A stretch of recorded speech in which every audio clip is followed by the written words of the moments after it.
And here you are at NEWSPASTY. Oh my God, look who it is. Look how smart he looks, isn't he? Good. He's gone out into the fields. Is someone in the distance? Who's that in the distance? Is it a clone? Is it another Keir Starmer? Have they got multiple? He does look like a bit. Look at how they've done his hair. How much do you reckon they do on his hair? Oh, NEWSPASTY. Let's see what they're going to say. I don't know what they're going to say, but this is titled Keir Starmer denies saying Israel has right to withhold water and power from citizens in Gaza.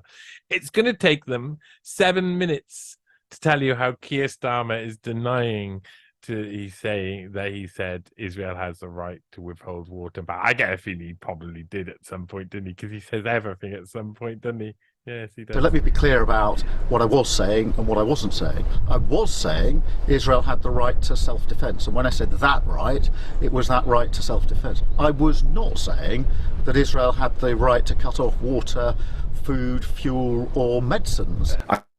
Wait. So we're on LBC. Oh God, it's hard. LBC's a hard one. It's got some of the worst of the propagandists out there.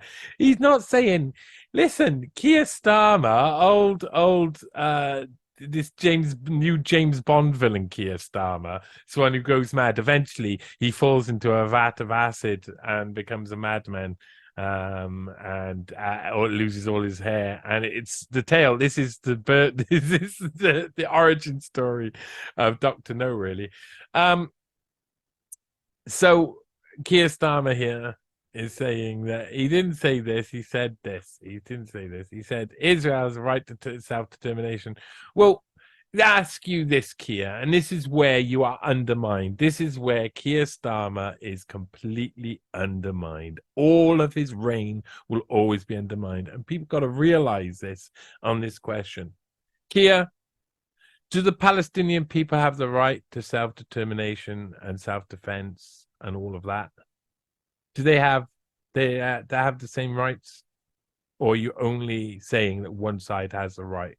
Because the reason why you're undermined by that is because of the way you guys and your ilk took over and crushed the Corbyn wing of the party, which of course was massively linked with supporting Palestine. And now that support is dwindling in the Labour Party, and the Labour Party is starting to look like the origin story for Dr. No.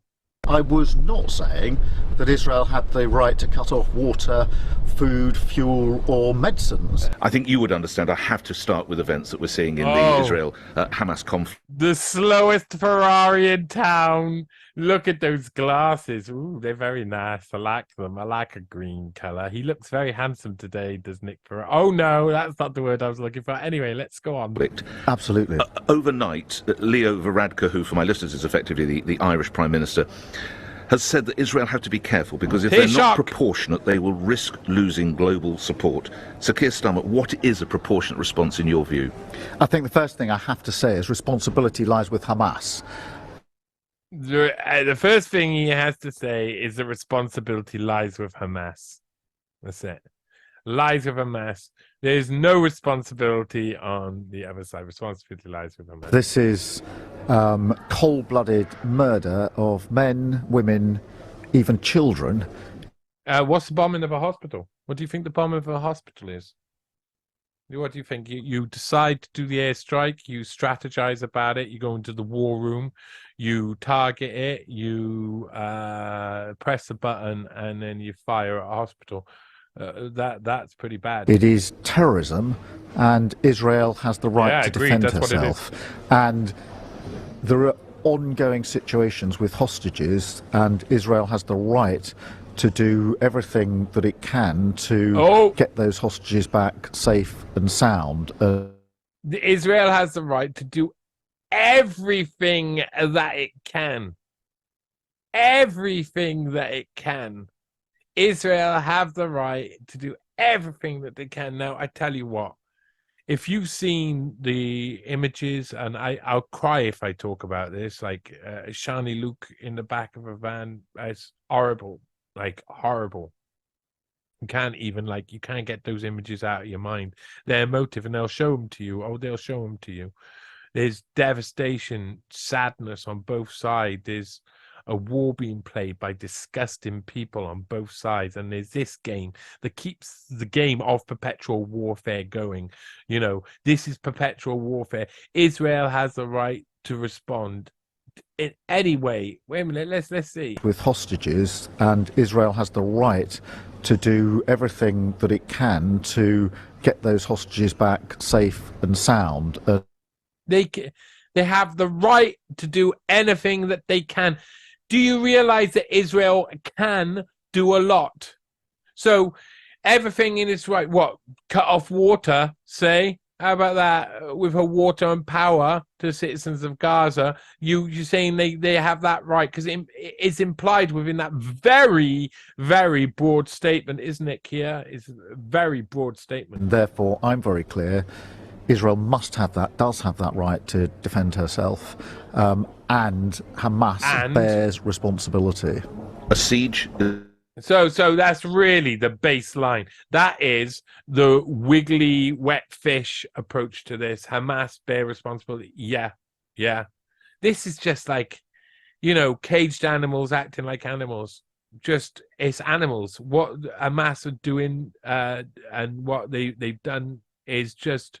It's brutal. It's awful. It's the last stage of revolution. It's when people can't do anything because they've been suffocated enough, and that gives them no rights to do it. That's the problem with this. It becomes, so you're supporting them then. Oh, you're on that side then, are you? Or you're on this side. Hamas, disgusting. IDF, disgusting. What they're doing, both of them, vile.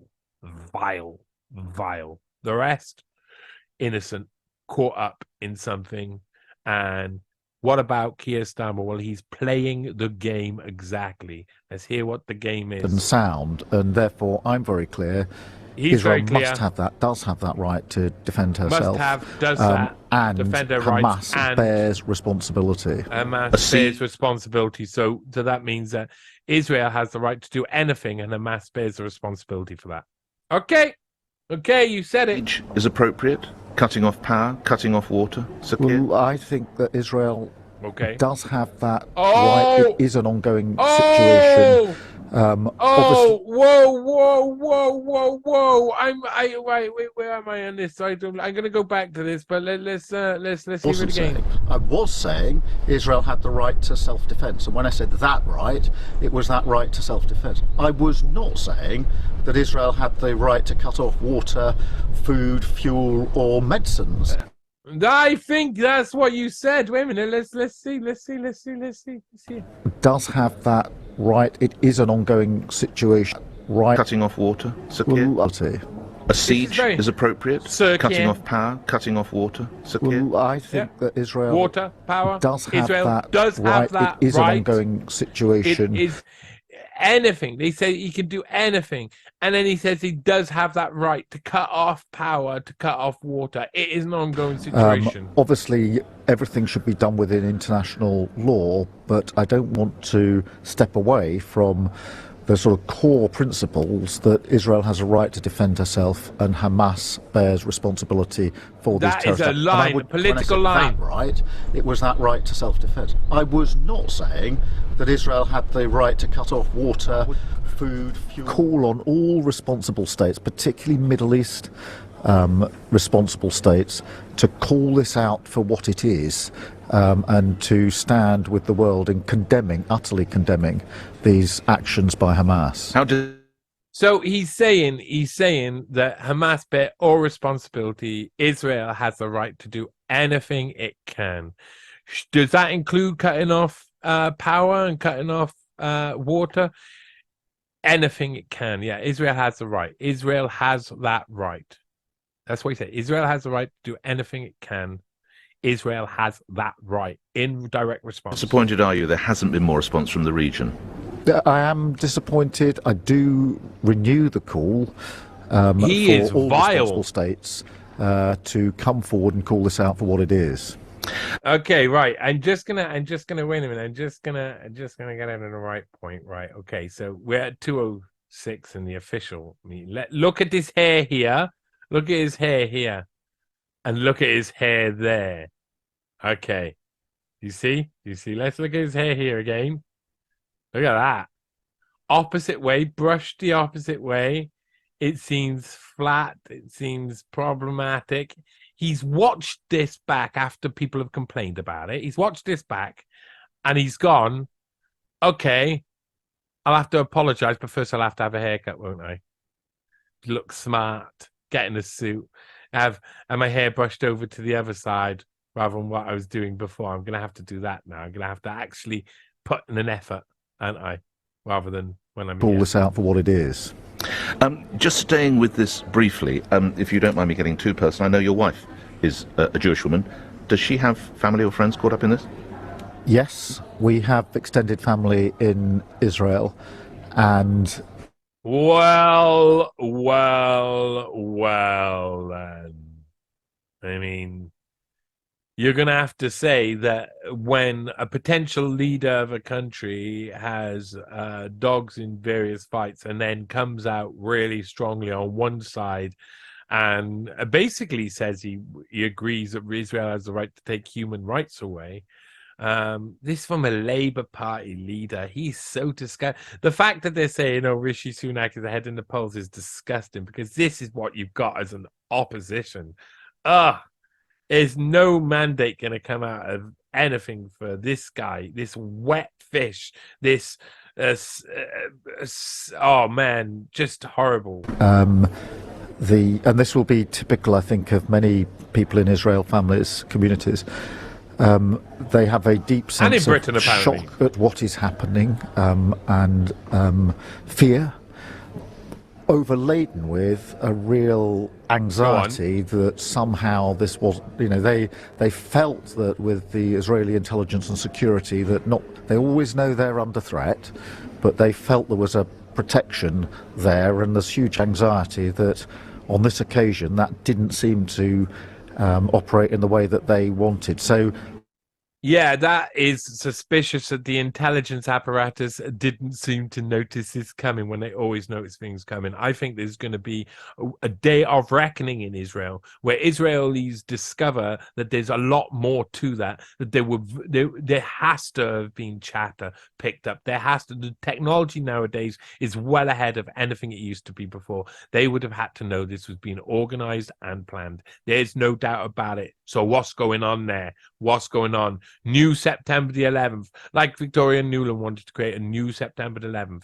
There's September the 11th. They even said it themselves. I've never known a time of such incredible anxiety on both those fronts, and understandably.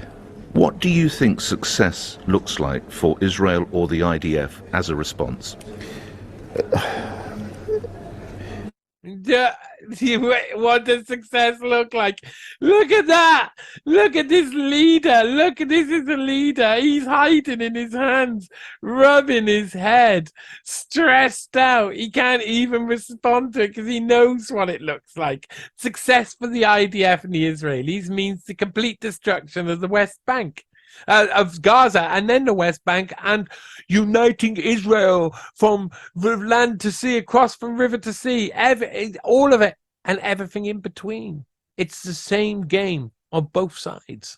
In the short term, getting those hostages back safe and sound, if that's possible. In the long term, obviously, we do need to get back to peace proposals, the two-state solution. Look at that. There was no belief in any of that. He's so cardboard. This guy is so cardboard. Says so much British politics is at this stage. Let's hear some of that again. Getting those hostages back safe and sound, if that's possible. If that's possible. In the long term, obviously, we do need to get back to They're into the void. Peace proposals, the two-state solution.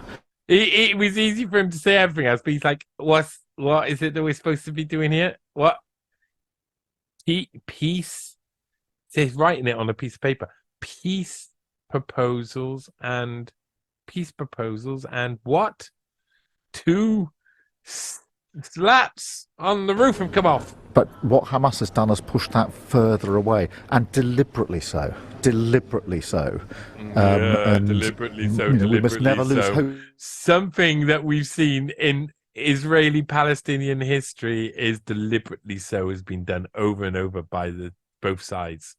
Of that, but I can't overstate just how damaging these terrorist acts of Hamas are in obviously the immediate effect, but also in the deliberate undermining of that long-term aim of getting to a peaceful settlement. Last couple of... You need to get to... They were, I mean, at the end of their tether, crazy people do crazy things, and they are butchered, and they are horrible, and they are evil, and the propaganda is being twisted. Both sides are using it like that. It is a nightmare. And what you're saying, Keir, there is that you're with the Israelis, and Hamas are the terrible people. Has he even mentioned the Palestinians? Questions on that before we come to events up here in Liverpool. Coming back to domestic affairs, Suella Braverman, the Home Secretary, has written to police chiefs and seems to be indicating that the waving of a Palestinian flag in certain areas of northwest London and other areas which is predominantly Jewish areas could be deemed to be an offence. This is brilliant, isn't it? Isn't it? The badge. Oh, he's wearing a badge. He's wearing a Hamas badge. Kill him.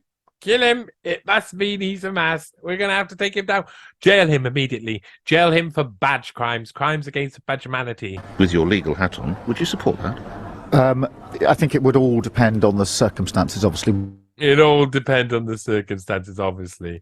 If a predominantly Jewish area and a guy walking around with a Hamas flag, oh my God. Oh my God. I'm sure those Jewish people will just one after another fall to the ground and go, no, the pain. What we have seen is attacks on Jewish communities in North London, and obviously, and I know firsthand, that's having a huge impact on Jewish communities, understandably, and not for the first time. He's so weak. You wouldn't want to see the waving of a flag. Well, let me just expand. You wait a minute. Did he just say you wouldn't want to see the waving of a flag? Let's hear it again. Well, let me just. Oh, let me just say. Let me say this. Let me say this. Here we go. Go on. You wouldn't want to see the waving of a flag. Well, let me just... You wouldn't want to see the waving of a flag, you monster. Expand on that point, because I do think that it's very important at times like this that we don't conflate peaceful discussion of Palestinian issues with Hamas. Now, the flags is a different situation. It really depends on the circumstances. If it's provoking or encouraging attacks, that might be one thing. There may be other situations. So I wouldn't get fixated on the particular activity. But wouldn't get fixated on attacks, the flag. In London are particularly concerning. To see a flag, though. And they're not a one-off. We all know this. This is not the first time that we've had this sort of reaction here in the UK, and we stand all by around the world. Our Jewish communities here. We stand by Israel internationally. Staying with domestic... Okay, and you don't stand by Palestinian people, and you don't stand by Palestine then. By default, look at you. You build your own dichotomy. You build your own binary ideas. You build your own binary principles. You sit there, you've got one on the one side, one on the other. You create yourself. The Football Association is still deciding whether to or whether to not display the colours of the Israeli flag on the Wembley Arch for the football match this Friday. You will be aware they did it in Ukraine as support for Ukraine. This is just so like trite, isn't it? All of this is trite. They're not sure whether they're going to show the colours. Are they going to show the colours? Oh, yes, they do show the colours. Many people say this is, quotes, a no-brainer. The colours should be on the Wembley Arch. Do you agree? I do think that they should be on the arch because... Oh, my God. Well, in that case, then you should have the Gazan flag on the one side, the Israeli flag on the other side, and the Hamas flag in the middle, just for case. I think the message has to go out that we stand with Israel. Against freedom of speech. Stands with Israel. We stand only with Israel. Fuck Palestine. And that is a manifestation of that support. One other question before we come to events in Liverpool. The BBC is under fire, not least from the Board of British Deputies, because they are still declining to use the word terrorist. I noted in our conversation you have used the word terrorism, and I think you said terrorist. Should the BBC be using that language? So should the BBC, now this is interesting, LBC asking a political leader whether they should force the BBC to use that language or persuade it. So this is how the MSM kind of like balances itself. They are not using the language we're using. So we will put political pressure on you to use that same language. Well, I think the BBC needs to explain why it isn't, because I think for most people... Wow, okay, the BBC need to explain why it isn't. This is the first time that I'd be on the BBC side about being neutral and looking at it from the fact that this is war. They've been in a state of war for a long time. Bad things happen at war, really bad things. I mean, I said terrorism and terrorist, and to me that's obviously what we are witnessing. So I think it's for the BBC to explain why they're not doing. I think other channels may not be either, but I'm not across. No, if you don't recognise a legitimate freedom struggle, it becomes terroristic. Or it happens every time, and they create it themselves by not recognising it.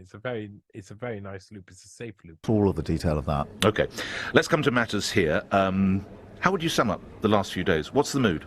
The mood is confident but not complacent.